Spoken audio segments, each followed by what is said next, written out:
약은 약사에게, 진단은 의사에게. 그런 것처럼 교회가 할 일 교회가 하고 전문가들이 할 것은 전문가에게 맡기고.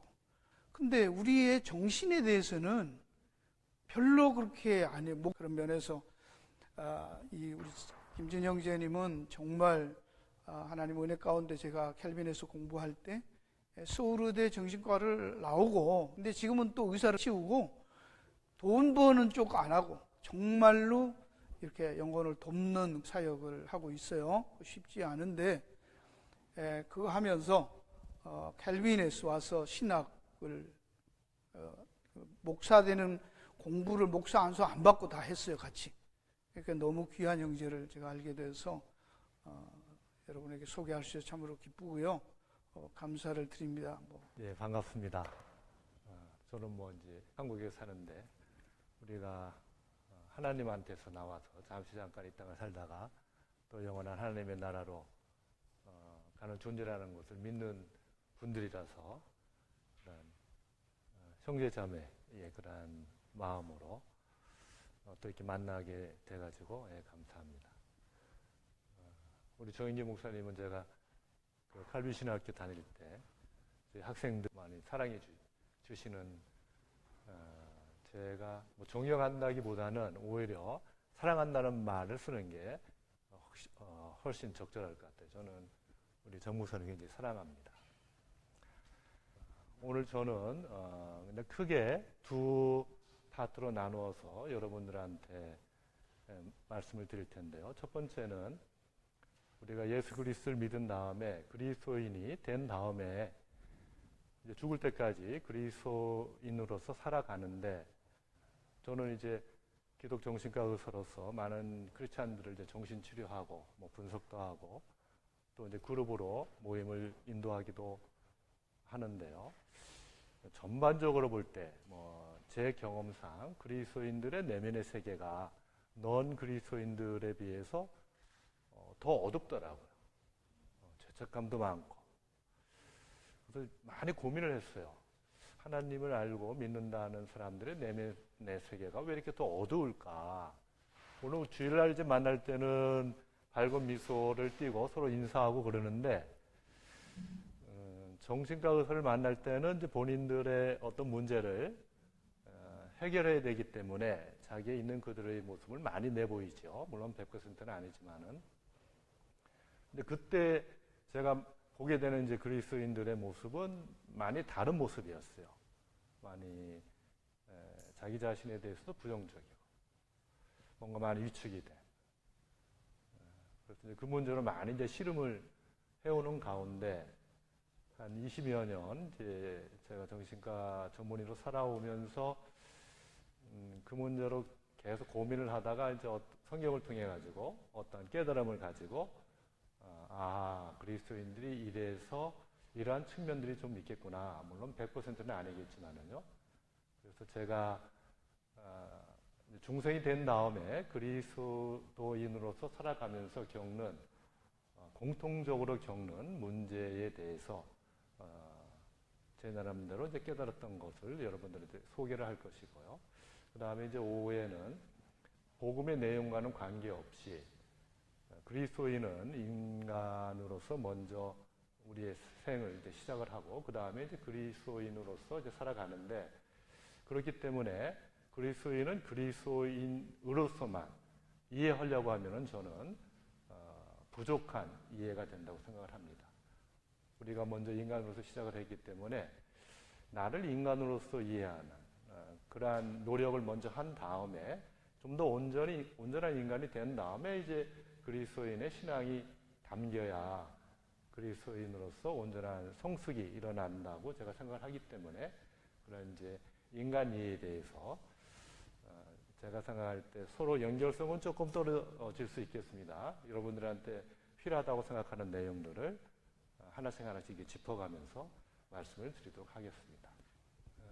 기독교에는 일반 사회와 비교해 볼 때 여러 가지 이제 없는 것들이 있는데요.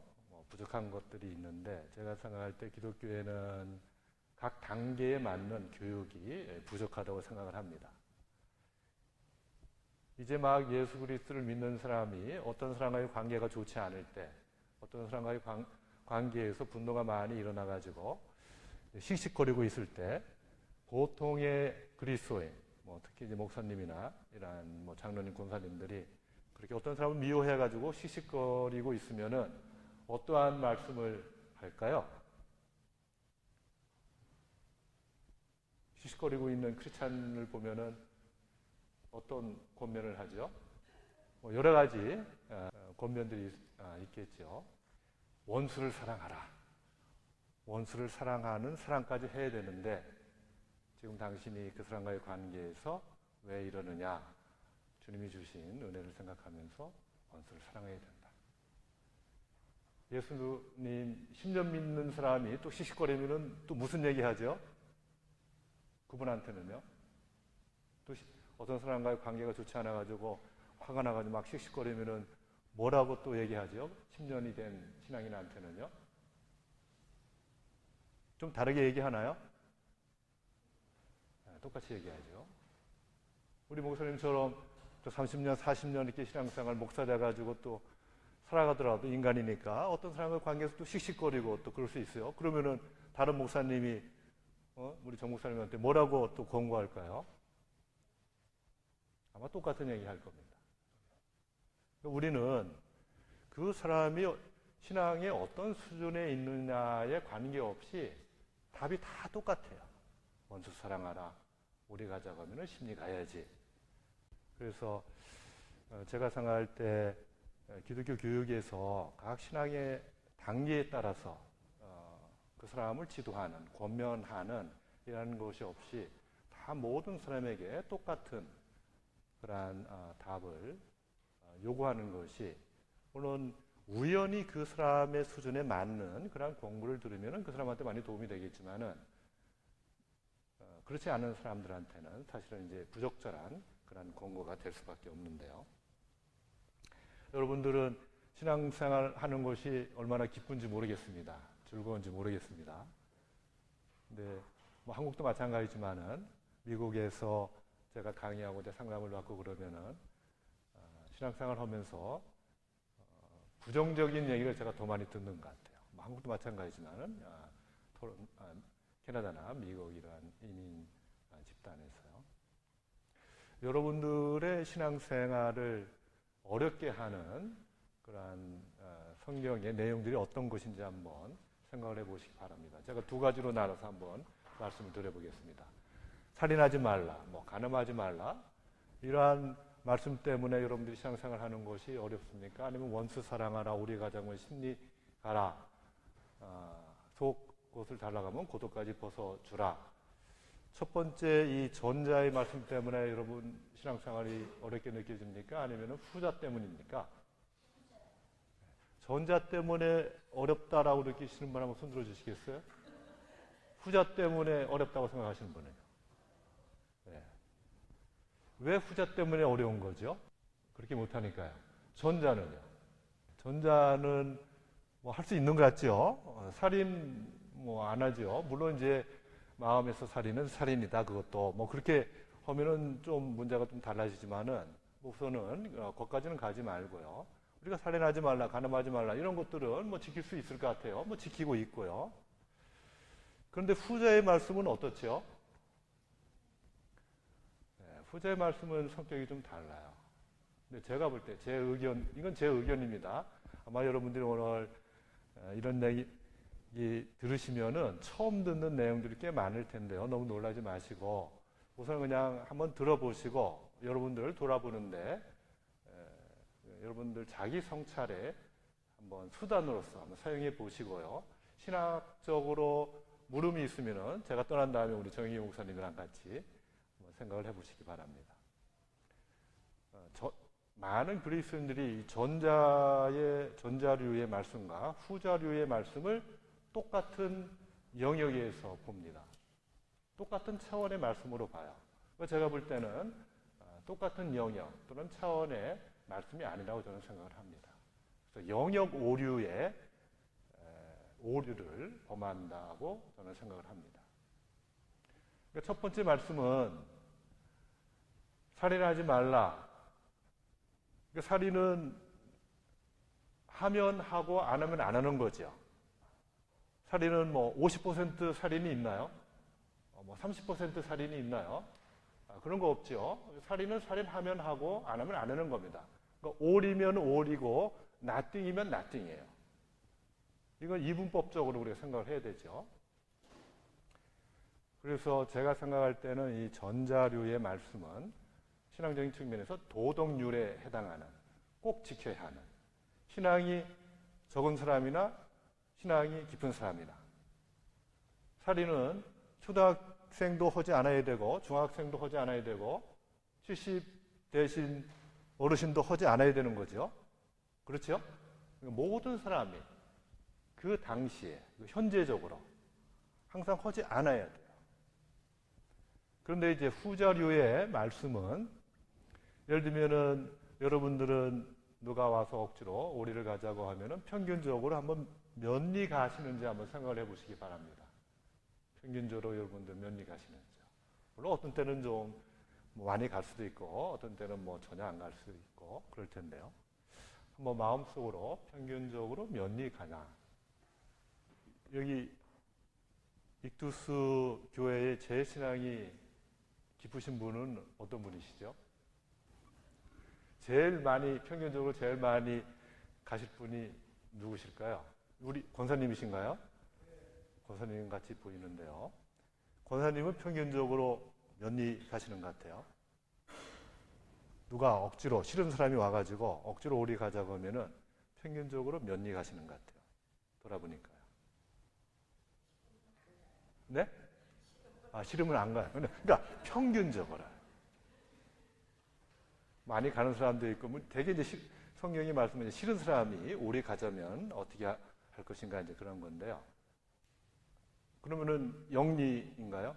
싫은 사람이 와서 오리 가자고 하면요? 그럴 수 있습니다. 그 뒤에 계신 우리 자매님은 평균적으로 몇 리 가는 것 같습니까? 싫으면 안 가요. 영리요. 그 옆에 계시는 분은 1, 2요. 옆에 계신 형제님까지만 물어보겠습니다. 1이요. 제가 어느 이제 그 목사 부부 세미나에 이제 가가지고 이제 강의를 하다가 이 질문을 했습니다. 목사님이나 사모님들도 답변을 하시는데 내가 5리 이상 간다 하시는 분 별로 없어요. 되게 뭐 3리, 뭐 2리, 뭐 그렇게 말씀을 하시더라고요. 근데 여러분들이 예수님 맨 처음에 믿을 때와 이제 신앙생활을 10년, 20년 이렇게 해가면서 누가 우리 가자고 하면은 평균적으로 이제 같이 가주는 거리가 조금씩 늘고 있는지 모르겠습니다. 좀 늘고 있나요? 네? 줄고 있어요. 네. 주는 분도 아마 있을 겁니다. 네, 처음에는 첫사랑, 예수님이 나를 사랑하셨다. 하나님이 나를 사랑하셨다. 이렇게 생각하면서 굉장히 많이 간 것처럼 이렇게 보였는데 나중에 지나면은 자꾸 주는 사람도 아마 있으리라고 생각이 됩니다. 그러니까 후자류의 말씀은 이건 all or nothing이 아닙니다. 그러니까 후자류의 말씀은 그리스도인의 인격 성숙에 대한 말씀이라고 여러분들이 보셔야 돼요. 예를 들면은 어떤 사람이 5리 가자고 했는데 나는 1, 2밖에 못 간다. 지금 이제 실력은요. 근데 1, 2를 이제 가줍니다. 그러면은 그 사람은 성경에는 예수님이 심리가라고 그랬는데 1, 2밖에 못 가니까 결국 심리 못 가는 것이니까 심리가라는 말씀을 못 지키는 건데 1, 2 가는 사람은 죄를 짓는 걸까요? 살인하지 말라고 말씀하시는데 살인하면 죄지요. 간음하지 말라고 말씀하시는데 간음하면 죄지요. 심리 가라고 하셨는데 심리 안 가면은 죄지요. 죄인가요?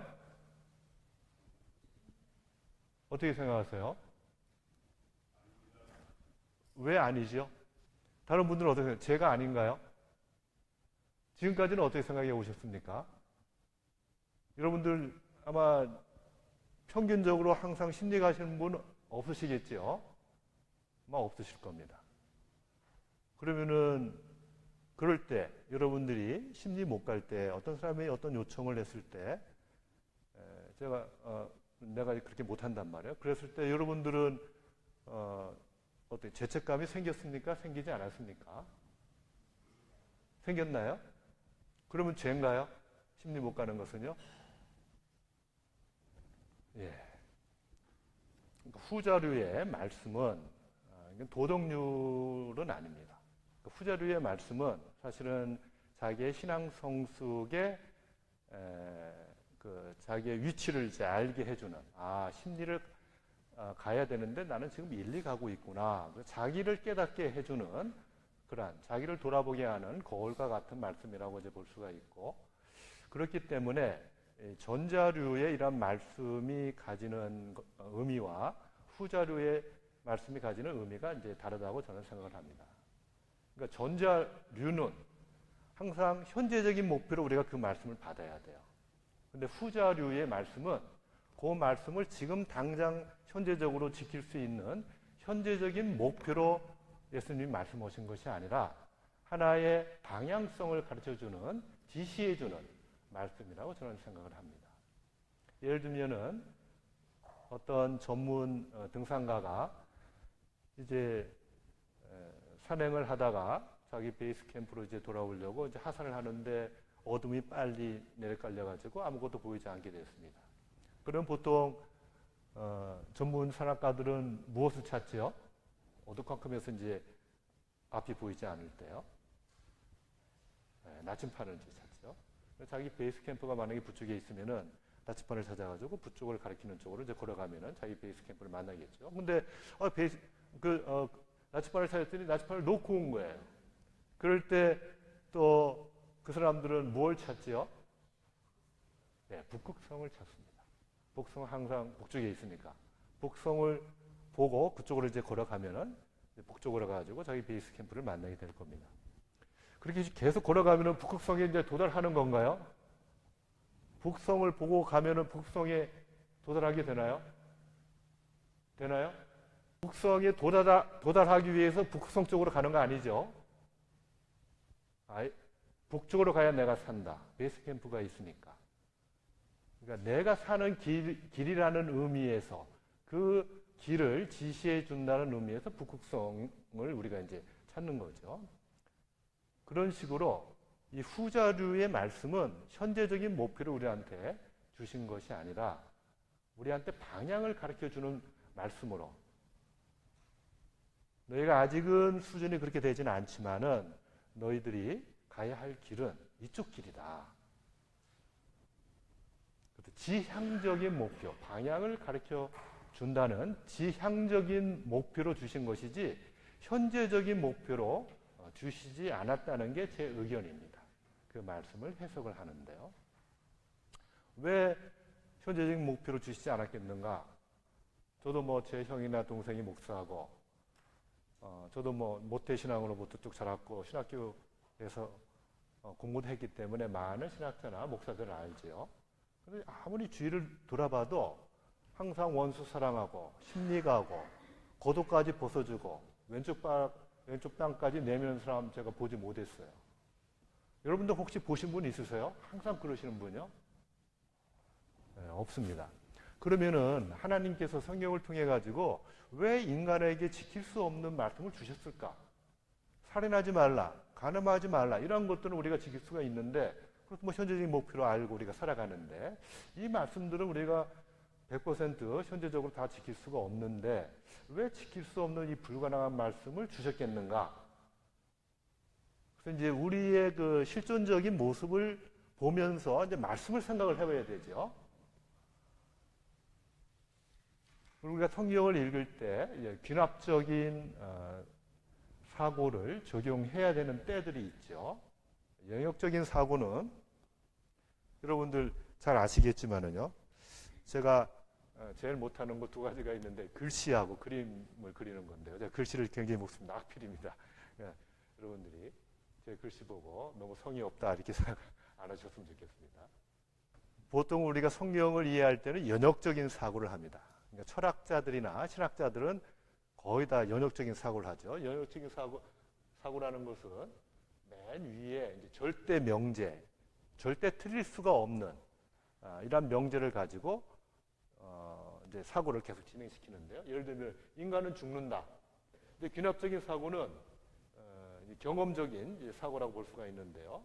제가 이제 의사로서 이렇게 쭉 살펴봤더니 여기 만약에 LA 주위에 여러 이제 도시가 있는데 뭐 LA 시라고 생각하면 여러 이제 뭐 카운티가 있다 그러면은 첫 번째 되는 카운티에서 사는 누구를 알아봤더니 나중에 죽더라. 그 옆에 사는 사람도 죽었고 누구도 죽었더라. 그러니까 요 카운티에 있는 사람들은 다 죽는구나. 근데 다른 카운티에 사는 사람들도 이렇게 다 해봤더니 그 두 번째 카운티에 있는 사람도 다 죽고 그 다음에 카운티에 있는 사람도 다 죽고 그러니까 경험적으로 이렇게 살펴봐가지고 다 죽더라. 유럽에 사는 사람도 죽고 아프리카 사는 사람도 죽고 다 또 이제 검사를 해봤더니 다 죽더라고요. 그러면 인간은 죽는 존재구나. 그러니까 이렇게 접근해 가는 것이 귀납적인 접근이죠. 보통 이제 사람들은 성경을 읽을 때 연역적으로 읽죠. 정신의학을 하는 사람은 아주 귀납적인 사고의 전형입니다. 저희들은 인간의 내면 세계를 살피면서 인간의 내면 세계가 이러이러한데 왜 이러이러한 일들이 일어날까? 그러면서 이제 여러 가지 현상들을 보면서 그 현상들을 모아가지고 어떤 원리를 찾아내고 또 이쪽에서도 어떠한 현상들을 경험하면서 어떤 원리를 찾아내고 첫 번째 원리, 두 번째 원리, 세 번째 원리를 다시 모아가지고 그 위에 있는 원리를 이제 또 찾아내고 그래서 자꾸 이제 하늘로 올라갑니다. 그래서 가장 좋은 그러한 어프로치는 하늘에서부터 내려오는 이런 연역적인 접근과 땅에서부터 이제 올라가는 이 귀납적인 접근이 잘 이렇게 만나는 이러한 접근을 하는 것이 굉장히 필요한데요. 성경을 읽을 때도 주로 우리가 연역적으로 읽어야 되겠지만은 어떤 경우에 있어서는 귀납적인 성경 읽기를 여러분들 시도를 해야 돼요. 그래서 원수를 사랑하라 심리를 가라는 말씀이 있는데 이건 아무도 지키지 못하는 말씀인데 도대체 하나님께서 왜 이 말씀을 주셨을까? 그 고민을 해야 됩니다. 이게 하나님이 잘못된 말씀을 주신 건가? 왜 지킬 수도 없는 말씀을 우리한테 주셨을까? 우리가 지킬 수 없는 말씀이라고 판단하는 것은 내가 성경을 잘못 읽었기 때문에 그런 것이구나. 성경을 원래 하나님이 이러한 말씀들은 현재적인 목표로 주신 것이 아니라 어떤 방향으로 살아가라라고 지향적인 목표로 주신 말씀인데 나는 현재적인 목표로 계속 읽었기 때문에 성경이 뭔가 좀 잘못된 것처럼 내가 느꼈구나. 그래서 여러분들의 경험이 다 맞을 수는 없습니다. 저도 물론 마찬가지고요. 그렇지만은 어떤 때는 성경의 어떤 말씀을 읽을 때는 이런 귀납적인 자기한테 정직해가지고 자기한테 어떤 물음이 있으면은 이 물음을 해결하기 위해서는 성경을 내가 어떻게 다른 쪽으로 봐야 되는가 이런 이제 고민을 하셔야 되는 거죠. 그래서 여러분들이 이제 그러한 관점에서 성경을 보면은 이 지향적인 목표로 주신 말씀들이 많이 이제 보이기 시작합니다. 하나 재미나는 예로 말씀을 드리면은 에베소서에 보면은 자기가 가진 분에 대해서 어떻게 하라고 사도 바울이 편지를 썼죠? 분이 나면은 어떻게 하라고 그러죠? 언제까지 해결하라고 얘기하죠? 해지기 전까지 해결하라는 식으로 쓰고 있습니다. 여러분 모든 분을 해지기 전까지 다 해결할 수 있겠습니까? 예를 들면은 뭐 어떤 테러리스트가 아버지를 죽였어요. 총살로. 그 테러리스트에 대해서 내가 분노가 일어나는데 그 분노 해지기 전까지 해결할 수 있는 사람이 있겠습니까? 모르겠어요. 우리 정 목사님은 혹시 해결하실 수 있을지 모르겠어요. 저는 불가능합니다. 제가 볼 때 모든 인간은 불가능해요. 그럼 이 말씀의 의미는 도대체 뭔가? 항상 기뻐하라도 마찬가지죠. 물론 저는 이제 항상 기뻐하라는 것은 이건 내면의 마음의 태도라고 저는 이제 해석을 하는데요. 그걸 항상 기뻐하라는 것은 뭐 항상 기뻐하고 나 기뻐합니다 뭐 말로 그렇게 하는 것이 아니라 저는 내면적인 태도를 일컫는다고 생각을 하는데 물론 내면적인 태도를 이끌는다고 하더라도 항상 기뻐할 수가 없어요. 근데 그러한 것들은 다 지향적인 목표입니다. 근데 그 항상 기뻐라는 것을 문자적으로 지금도 기뻐하고 일주 후에도 기뻐하고 항상 진짜 그 항상이 문자적으로 시간적인 항상으로 이게 생각을 하게 되면은 자기가 항상 기뻐할 수 없으니까 어떻게 되겠습니까? 사실 슬프더라도 기뻐하는 척 하는 거죠. 기뻐한다고 말도. 감사도 마찬가지죠. 범사에 감사라 했는데 이제 자기는 사실은 감사하지 않은데도 범사에 감사라고 했으니까 그것을 현재적인 목표로 생각을 해가지고 감사하지 않은데도 말로는 안 한 감사합니다. 사실은 마음이 굉장히 아픈데 괴로운데 또 말로는 감사합니다. 뭐 그런 식으로 우리는 얘기하는 가운데 이제 그리스인들에게 이러한 이제 위선과 외식의 문제가 많이 이제 생기게 되죠. 제가 한 그리스도인의 글을 한번 읽어드리겠습니다. 예수님을 믿고 구원된 후에는 말씀을 다 지켜야 한다고 최선을 다해서 순종해야 한다고 생각했습니다. 그래야 하나님께서 기뻐하실 거라고 생각했고 그렇게 하지 못하면 하나님께서 마음 아파하실 거라고 생각했죠. 또한 나 때문에 하나님께서 마음 아파하신다면 그건 죄라고 생각했고요.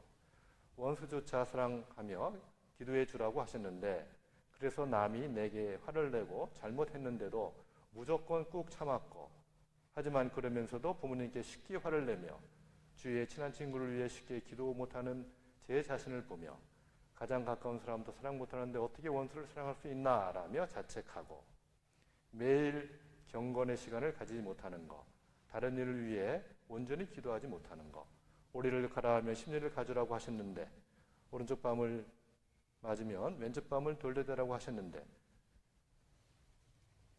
속옷을 원하면 겉옷까지 내주라고 하셨는데 어느 하나도 지키는 게 없었지요. 게다가 늘 이런 생각이 저를 지배하고 있었어요. 너가 좀 노력하면 되잖아. 예수님께서는 널 위해 목숨까지 내어주실 정도였는데 게다가 넌 그 사랑을 알고 있잖아. 근데 왜 못하는 거야? 왜 노력하지 않는 거야? 늘 찬양하잖아. 모든 걸 드리겠다고. 말만 그렇게 하며 실제로는 말씀에 따르지 못하는 게 위선적이지 않니? 너가 그렇게 싫어하는 위선 말이야. 여러 죄책감이 늘 저를 괴롭혔어요. 여러분들의 내면 세계는 이분과 얼마나 많이 다른지 모르겠습니다. 아마 비슷한 분도 꽤 많을 거라고 생각을 하는데요. 그러니까 이 자매 같은 경우도 제가 지향적인 목표라고 얘기하는 말씀을 다 현재적인 목표로 알고 지냈죠. 그러니까 죄책감이 들게 되죠. 그러니까 내면 세계가 어두울 수밖에 없습니다. 그래서 저는 이제 현재 우리 한국의 기독교 또 다른 나라는 뭐 제가 잘 모르겠지만은요. 또는 이제 외국에 가서 사는 한국 그리스도인들에게서 무엇을 가지게끔 해야 된다고 생각하냐면은 현재적인 목표를 가지게끔 해야 된다고 생각하는 사람입니다. 여러분들 신앙생활을 하면서 우리는 서로 다 다른 그런 성숙의 수준에 있기 때문에 현재의 목표가 다 다르다.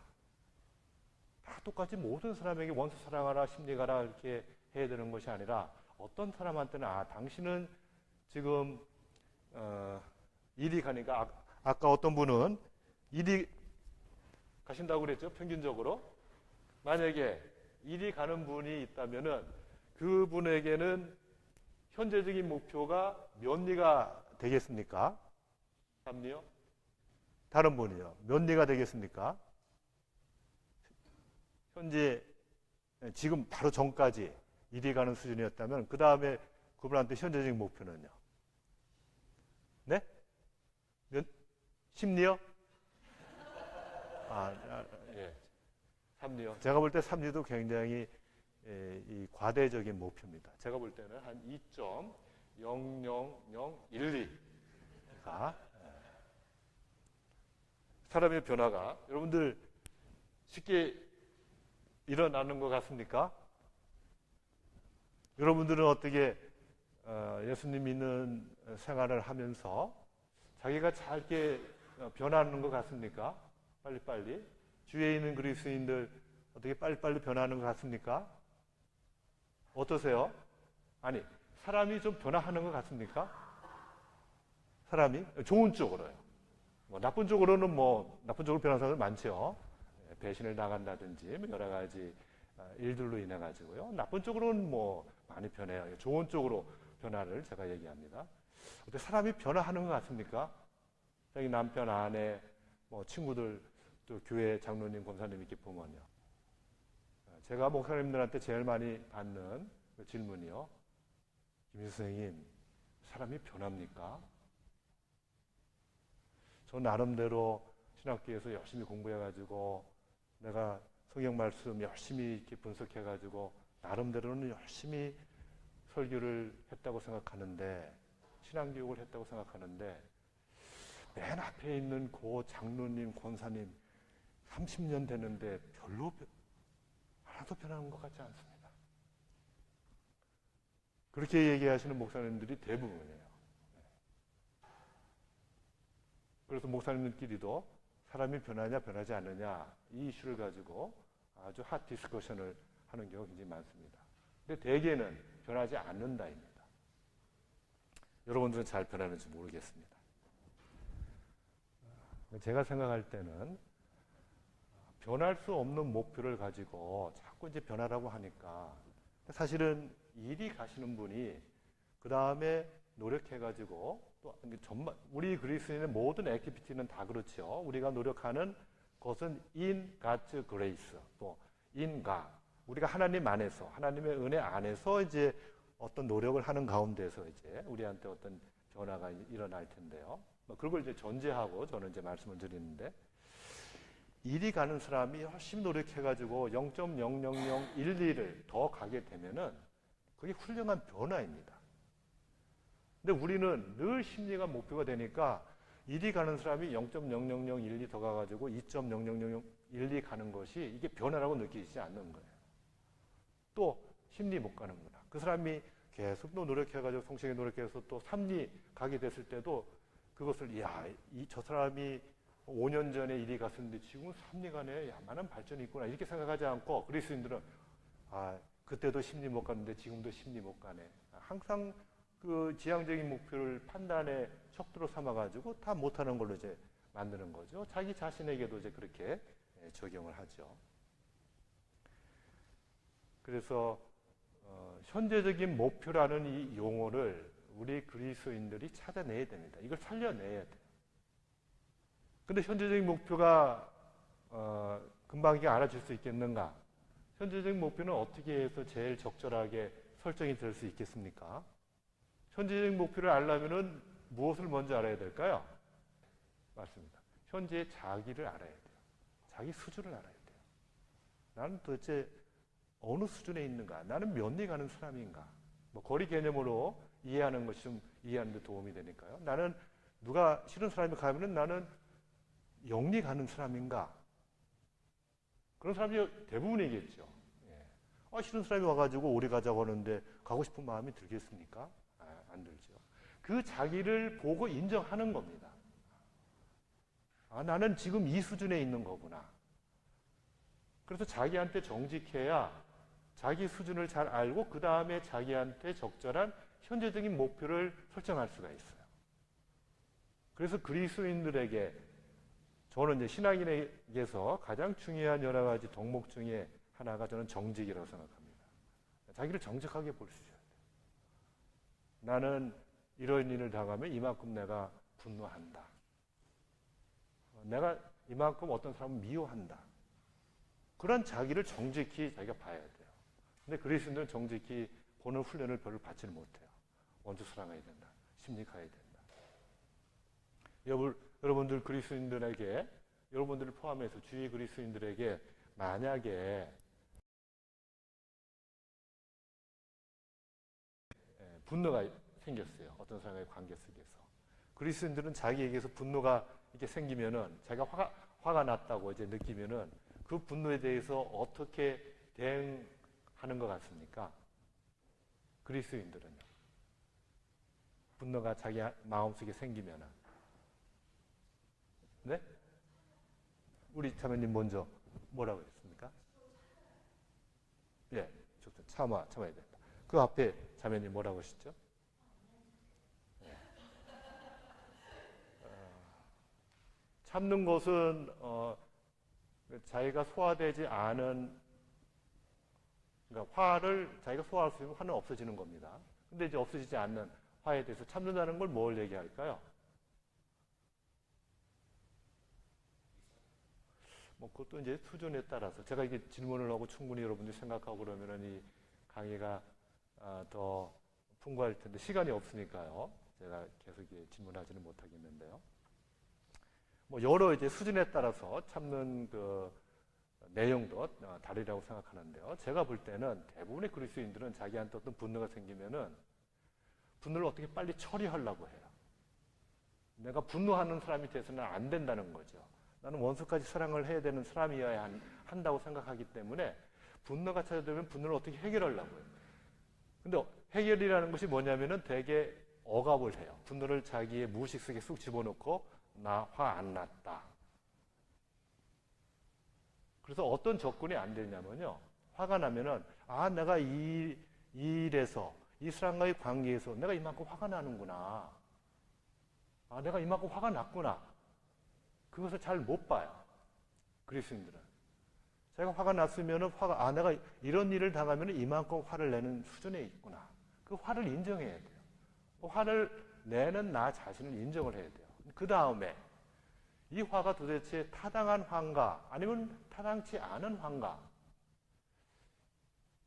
타당한 화들이 있죠. 타당한 분노가 있습니다. 그러니까 낼 만한 분노가 있다는 거죠.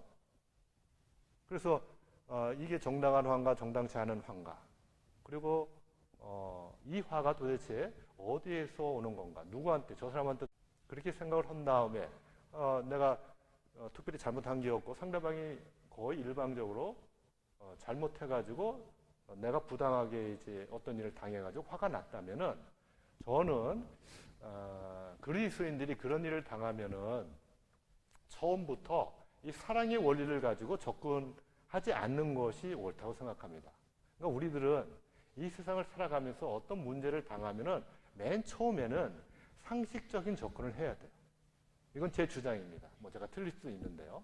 그러니까 다른 사람이 나한테 잘못했다. 어떤 재정적인 손해를 끼쳤다. 그러면은 옳고 그름을 잘 따져가지고 우선은 상식적으로 상대방이 잘못했으면은 내가 배상을 받아야 되는 거죠. 그러려고 노력을 하는 거죠. 상대방이 잘못해가지고 상대방의 아들이 잘못해가지고 내 아들을 만약에 때렸다면은 그거에 대해서 내가 따질 수 있는 거죠. 상식적으로 우선은 접근해야 된다고 저는 생각을 하고요.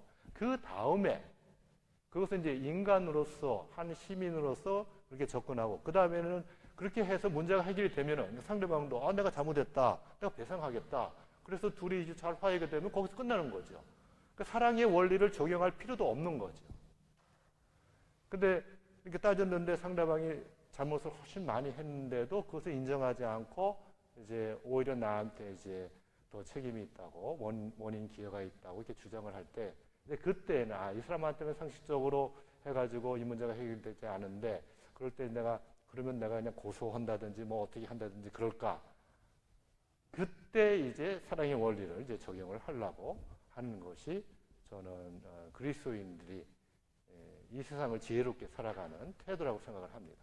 근데 그리스도인들은 빨리 이 사랑의 원리를 적용하려고 하는데 자기의 수준에 맞지 않는 사랑의 원리를 이제 적용하려고 하는 가운데서 이제 화나는 것, 분노하는 자기를 다 이렇게 억압을 해놓고 화나지 않는 사람인 것처럼 이제 보이려고 하는 그런 이제 유혹을 이제 많이 받게 되면서 위선과 외식의 모습을 많이 갖게 된다고 생각을 합니다.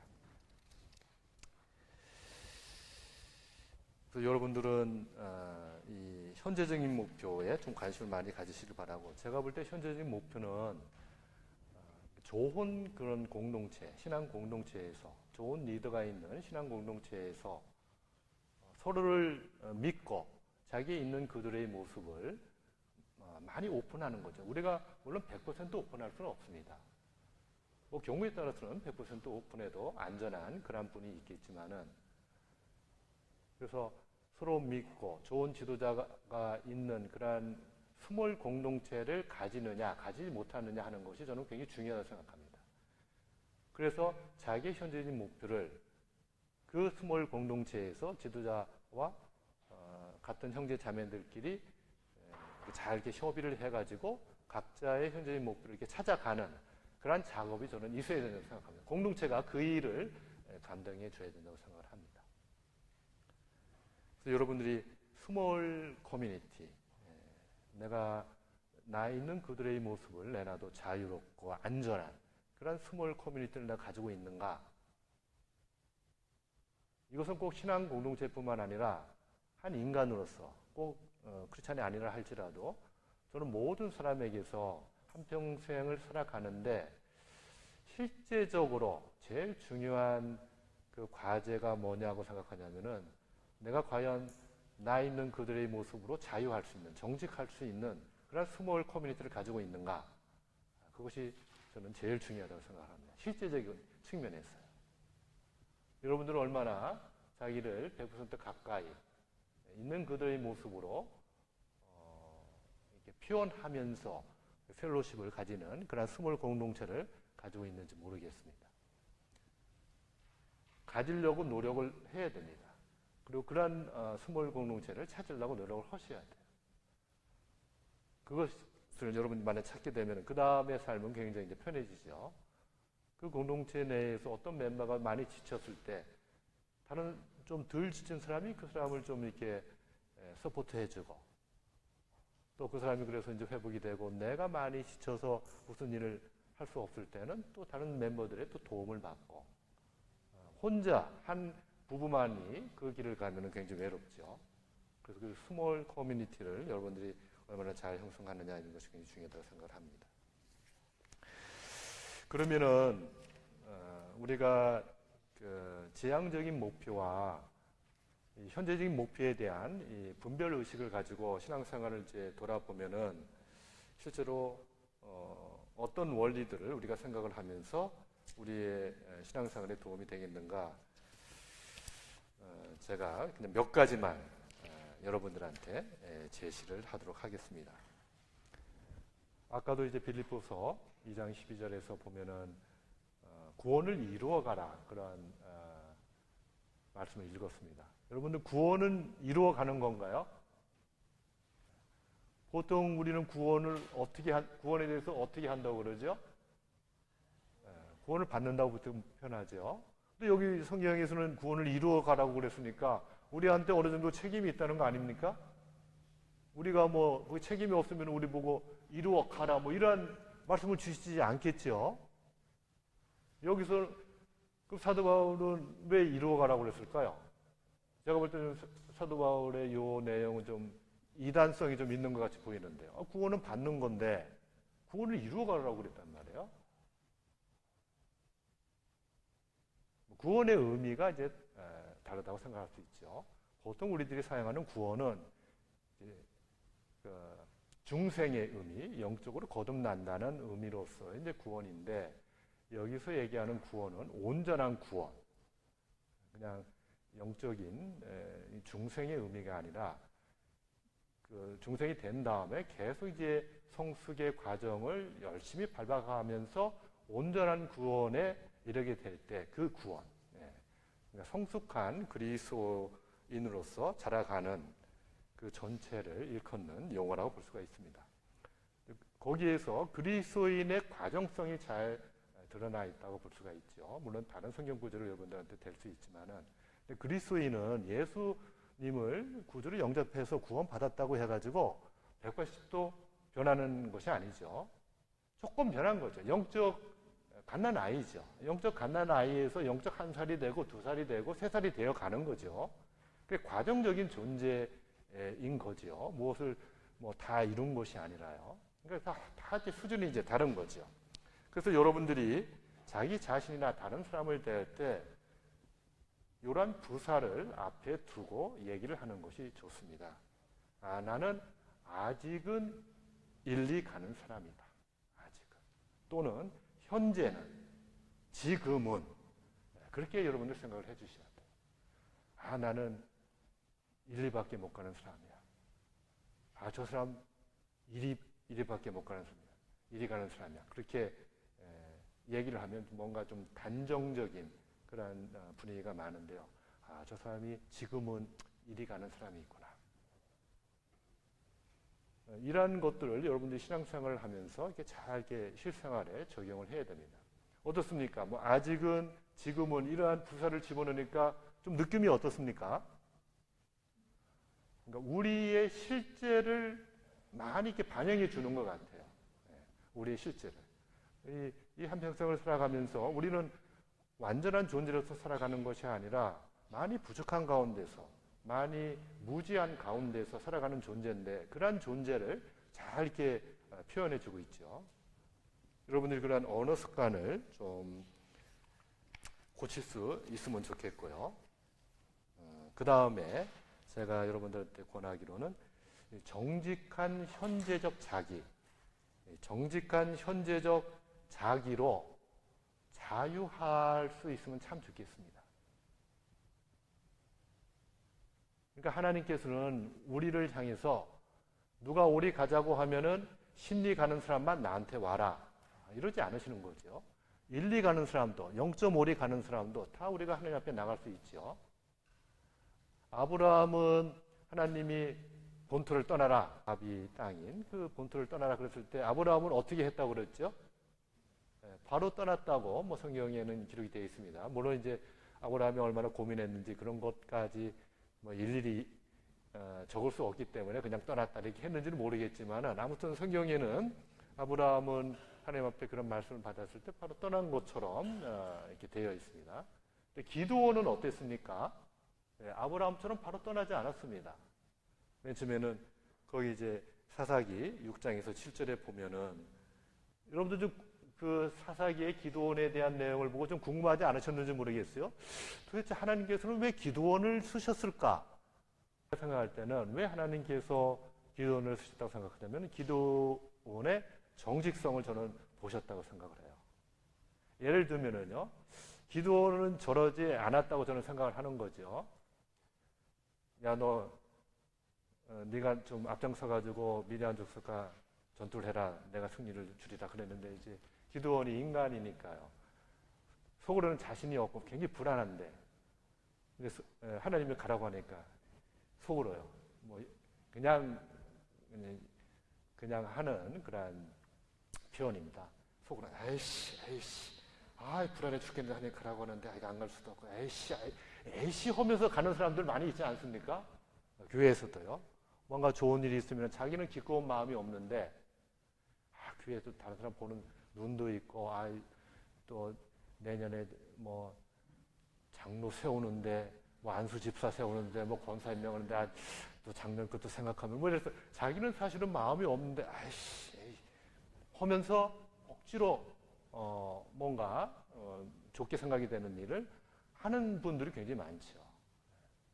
근데 이제 기도원은 그렇지 않은 거죠. 그러니까 자기 수준에서, 하나님 저는 안 되겠습니다. 저는 너무 불안합니다. 만약에 저를 보내시려면 이러이러한 일을 저한테 좀 보여주십시오. 그러니까 자기 있는 그대로의 모습으로 하나님께 나아간 거죠. 자기를 뭐 그렇지 않은 척 하면서 나아간 게 아니라요. 그러니까 여러분들도 그러실 수 있는 거죠. 어떤 사람은 뭐 아브라함처럼 뭐 그렇게 갈 수 있지만은 자기는 아직 그런 믿음의 수준이 안 되기 때문에 그게 안 되는 거예요. 그러니까 여러분들은, 저는 정 목사님이 그런 면에서는 아주 잘 여러분들한테 말씀을 해석해 주신다고 생각을 하는데요. 우리는 자기 자신이 되어가지고 하나님을 섬기는 것이지, 내가 아브라함처럼 돼야 되는 것도 아니고 사도 바울처럼 돼야 되는 것이 아니죠. 그러니까 나는 나로서, 나의 수준에서, 나의 기꺼움의 원리를 쫓아가지고 신앙생활을 하는 겁니다. 나를 어떻게 사도 바울처럼 이렇게 만들어가지고 하나님을 섬기는 게 아니죠. 여러분 자신으로서 얼마든지 정직하게 하나님 앞에 나설 수 있는 거죠. 우리는 그러한 과정을 살아가는 존재입니다. 물론 또 5년 뒤에 가면은 하나님께 더 성숙되게 반응할 수 있겠죠. 그 다음에 제가 하나만 더 하고 오늘 오전은 마치도록 하겠습니다. 제가 생각할 때 이제 그리스도인들이 이제 잊어버린 것들이 저는 몇 개 있다고 생각하는데 그 중에 하나가 정상성이라는 용어입니다. 이 정상성의 개념을 그리스도인들이 잊어버렸다고 생각을 합니다. 혹시 여러분들 중에 연년생 키워보신 분 있으세요? 자녀. 연년생이 아니더라도 뭐 그런 현상들은 좀 보시겠지만은 연년생을 이제 키우다 보면은 이제 큰 아이는 이제 이제 만 1살이 됐는데 이제 둘째가 태어났어요. 둘째가 막 태어나가지고 이제 엄마가 병원에서 태어나가지고 아이를 안고 옵니다. 그러면은 만약에 형이라면요. 이제 만 1살 된 형이 그 엄마 품에 안긴 그 아이가 자기 동생인 줄 알까요? 알 수가 없죠. 엄마가 자기 동생을 이렇게 안고 이렇게 들어오면은 큰 아이는 어떨까요? 기분이요. 예. 큰 아이는 아마 배신감을 느낄 겁니다. 아니, 엄마가 왜 우리 가족도 아닌 놈을 데리고 왔지? 저 품은 내 품인데, 내가 있어야 될 품인데, 아이는 아마 배신감을 심각하게 느낄 겁니다. 굉장한 충격을 받을 겁니다. 그래서 이제 아이 이제 눕힌 다음에 엄마가 무슨 일이 있어서 이렇게 나가면은 큰애가 와서 그 자기 동생한테 어떻게 하죠? 막 꼬집고 막 밟으려고 이제 그렇게 하죠. 그럴 때 엄마가 딱 들어와가지고 엄마가 사모님이에요. 이놈이 원수를 사랑해야 되는데 자기 동생까지도 이렇게 하면은 엄마가 잘하는 걸까요? 예수님의 말씀을 이렇게 잘 전하는 것이 될까요? 보통 만약에 그런다면은 제가 이제 조금 설명을 드렸으니까요. 큰 아이가 연년생 자기 동생한테 그렇게 해코지를 하려고 할 때 저의 이런 설명을 듣지 않은 사람들은 그런 엄마나 아빠는 큰 아이를 어떻게 대할까요? 저는 엄마 얼마나 될까요? 큰애 보고요. 네가 참 힘들겠다. 너도 어린애서 네가 사실 내 사랑을 다 독차지해야 되는데 이게 어떻게 했냐. 연년생 동생이 들어와가지고 엄마도 너무 미안해. 아이고 네가 얼마나 마음이 그게 오죽하면은 동생한테 이렇게 해코지 하려고 하겠냐. 그러면서 큰 아이를 이렇게 다독거리면서 그런 엄마가 한 100명 중에 한 몇 명 될까요? 없어요? 아마 그런 엄마도 있긴 있을 겁니다. 근데 별로 없을 겁니다. 대개 엄마들은 뭐라고 할까요? 큰애에게. 야, 형이 좀 동생 그렇게 사랑을 못하냐? 너 형이잖아. 그 1살짜리한테 형으로서 어른 같은, 이미 다 큰 어른 같은 그런 행동을 이제 요구하는 말을 아마 할 가능성이 굉장히 높습니다. 왜냐하면 엄마는 이제 피똥이 같은 그 둘째 보다가 이 1살짜리 큰애 보면 얘는 다 큰 것처럼 느껴지거든요.